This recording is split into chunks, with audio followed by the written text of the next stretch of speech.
मालिक का प्यार, उसकी मोहब्बत, उसके परोपकार, एक जन्म तो क्या इंसान लाखों जन्म ले ले, रोम रोम जुबा हो जाए, अपने अल्लाह, अपने वाहिगुरु, अपने राम, अपने सतगुरु मौला का ऋण चुकाया नहीं जा सकता। वो लाइफ, वो जिंदगी क्या जिंदगी थी, जिसमें गम ही गम, दुख ही दुख, चिंताएं ही चिंताएं, परेशानियां, और ये जिंदगी लाजवाब। उस अल्लाह वाहिगुरु राम से जब जुड़े, अपने सतगुरु मौला से, तो कैसे ऋण चुकाए कोई, कैसे परोपकार गाए जाएं, जिन्होंने खाक को कोहिनूर से भी बढ़ के दर्जा दे दिया, जिन्होंने फर्श को अर्श कर दिया, जिन्होंने राई को ऐसा पहाड़ बना दिया जिसकी और छोर कोई किनारा किसी को मिलता ही नहीं। ऐसा रहमो करम, ऐसा परोपकार मुर्शिदे कामिल का कैसे वर्णन करें। और जो सच्चा इंसान होता है, जिसके अंदर सच्ची भावना होती है, जिसके अंदर इंसानियत होती है, वो कभी भी अपने ऊपर किए गए उपकार को नहीं भूलता, परोपकार तो दूर की बात है। हमारे सभ्यता में नमक हलाली और नमक हरामी दो बहुत बड़ी चीजें हैं। नमक हराम करना इंसान की कुलों का खात्मा होता है। समझ लीजिए, मन माया की वजह से, काल की वजह से इंसान भूल जाता है दयाल की रहमत को, भूल जाता है किए गए परोपकारों को, अपनी हेंकड़ी, अपनी खुदी, अपने अहंकार में घूमता है। आपको कई बार बात सुनाई, बात पे बात आ गई, आज भी सुनाते हैं। एक बार एक चोर, ऐसा वैसा नहीं, बड़ा ही शातिर चोर, बहुत सारे राज्यों में चोरी करता था।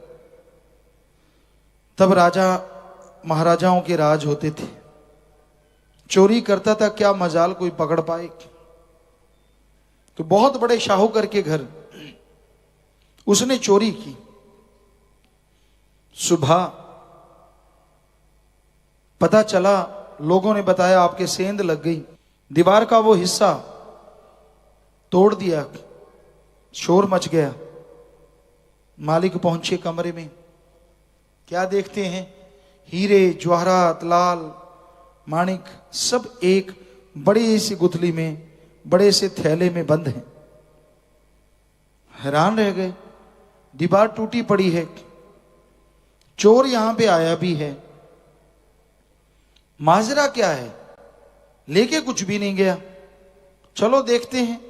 उन्होंने वो थैला उठाया, नीचे एक पर्ची मिली कागज की, उस पे लिखा था, मैं वो शातिर चोर हूं जिसे आज तक कोई पकड़ नहीं पाया, पर जैसे मैंने आपके घर में सेंध लगाई, मेरी भूख जाग आई।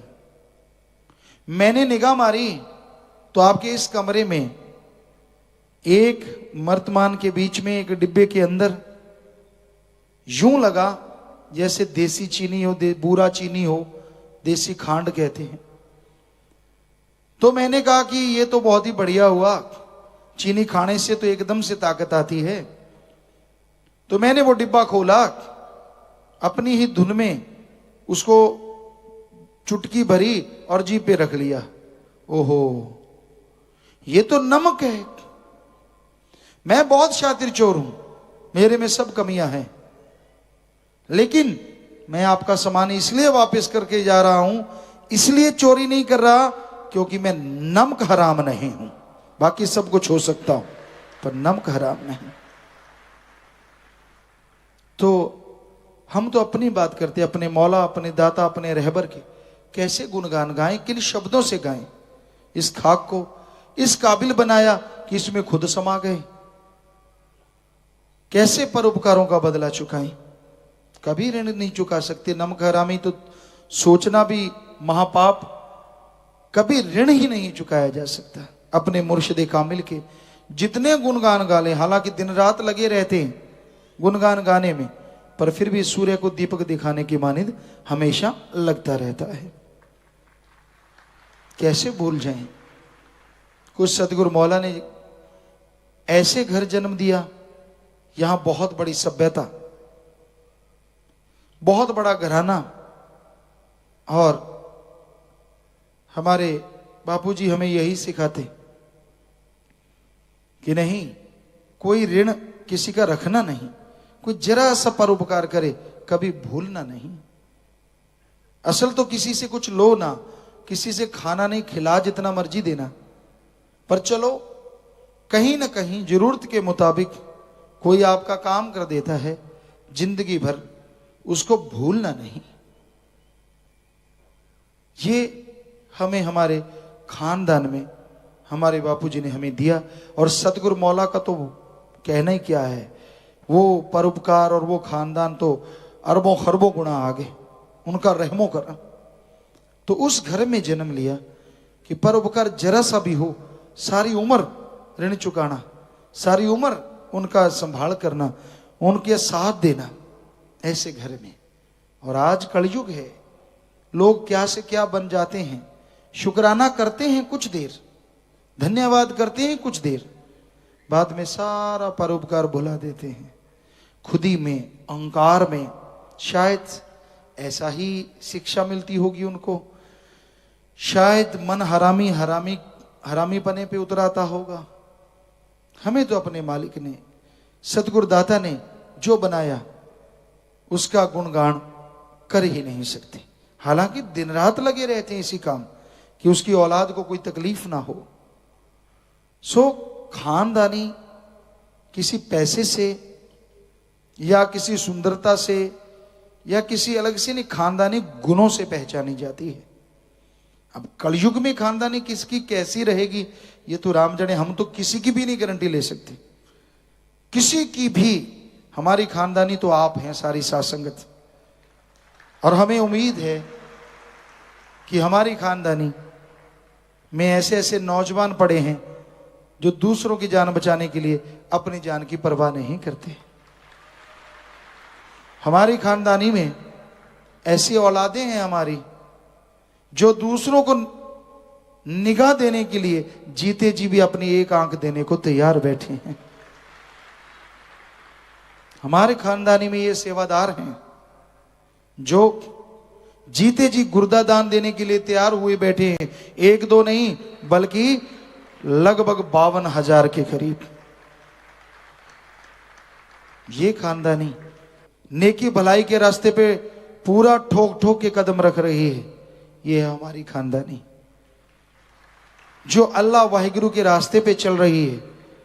बस एक आवाज देने पे सेवा का जज्बा ऐसा उठता है कि करोड़पति भी जांग तक आदमी के टट्टी पेशाब में घुस जाते हैं और उसको चुटकियों में साफ कर देते हैं। ये है हमारी खानदानी। और हम अपने सतगुरु शास्त्रनाम जी महाराज की खानदानी हैं जिन्होंने हमें उनके नक्शे कदम पे चला रखा है। हमारी भी अपनी नहीं है, ये भी उस मुर्शिद कामिल की है, उसका रहमो करम है, सब कुछ उसका है। सो हमारा तो वही है जो नक्शे कदम पे हमारे चलेगा, जो हमारे से उल्ट चलता है, हर समय उस बात के लिए एग्री ही नहीं करता, हमारा कुछ भी नहीं है। उसके लिए दुआएं हैं कि मालिक कभी तो सद्बुद्धि देगा, कभी तो नेक अकल देगा कि हर इंसान भलाई नेकी के रास्ते पे चलेगा। हालांकि हम सब एक अल्लाह वाहिगुरु राम की खानदानी है। जो उसको नहीं मान रहे वो भी हैं तो उसी की खानदानी, और उस लिहाज से हमारी भी हुई, पर असल खानदानी हमारी आप सारी साथ संगत हैं जो नेकी भलाई के रास्ते पे हमारी एक जरा सी आवाज में ना शरीर की परवाह करते हैं, ना कपड़े लत्ते की परवाह करते हैं, ना शरीर की परेशानी की। हमारी खानदानी वो कभी नहीं हो सकती जो अपने शरीर के लिए 10-20 औरों को तकलीफ पहुंचाए। सो भाई हमारी तो यही हकीकत है। हम तो खाक से जुड़े हैं, जमीन से जुड़े इंसान हैं, हम कोई अमीर जादे नहीं है। ठीक है, सतगुरु ने कोई कमी नहीं छोड़ी थी।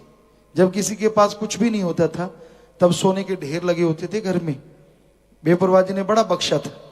क्या 1960 उससे पहले आम इलाके में सबसे पहले ट्रैक्टर वहीं आया, हर चीज पहले उसी घर में आया करती थी जिसमें सतगुरु ने जन्म दिया। लेकिन फिर भी हम तो जमीन से जुड़े हैं, जमीन से, धरती से, अपना काम आप करते हैं। जिनको लगता है हमारे नौकर चाकर हैं, वो सासंगत के काम में लगे हुए हैं। हमारा कोई नौकर चाकर नहीं है, हम तो आपके नौकरों के भी नौकर हैं, 100% आपके नौकरों के भी नौकर हैं। अगर वो भी हमें कहते हैं कि हमारे लिए ये दुआ करो, तो ये दुआ करना ही हमारी नौकरी है, हम जरूर दुआ करेंगे उनके लिए भी। आप मालिक हैं, आपके लिए भी, सबके लिए हमारा तो फर्ज, हम तो चौकीदार हैं। हम अपने आप को कोई बड़ा फन्ने खां या कुछ ऐसा या कुछ इस तरह का दिखाएं कि लोगों को लगे, नहीं, ऐसा कुछ नहीं है हमारे में, कुछ भी नहीं है। हम तो आपके जूतों में बैठने को तैयार हैं, हकीकत में, बोलने में नहीं सिर्फ। तो भाई सतगुरु मौला ने ये रहमो करम किया, क्योंकि यहां सतगुरु का प्यार आ जाता है, फिर उसके प्यार के अलावा कुछ भी नहीं परवाह रहती, कोई भी परवाह नहीं रहती। दुनिया वाले गाली दें, गलोच दें, कुछ बोले, वो जाने, हमारा मालिक जाने। अगर उनका कोई मालिक उंगल लावा है तो हमारा भी मौला दाता रहबर है, जो दोनों जहां का दाता है। तो हम तो चुप हैं, हम क्यों कुछ कहें किसी को, सबके लिए दुआएं देते हैं। मालिकों का चक्कर है, मालिक जाने, उसका काम जाने। कहने का मतलब, आप भी प्यार मोहब्बत की राह पे चलो, किसी के कहने से, किसी के बहकाने से बहको ना। अपनी औकात कभी नहीं बोलनी चाहिए इंसान को, और औकात हमारी है, हम इंसान हैं, हमारे आसपास वाले भी इंसान हैं।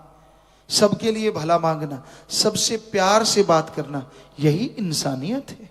अहंकार, घमंड, उसमें चूर रहना, एक दिन ऐसी हाल आएगी, चारपाई पे लेटेंगे ऐसे लोग, हिलने जुलने का नाम नहीं होगा, टट्टी पेशाब वहीं होगा।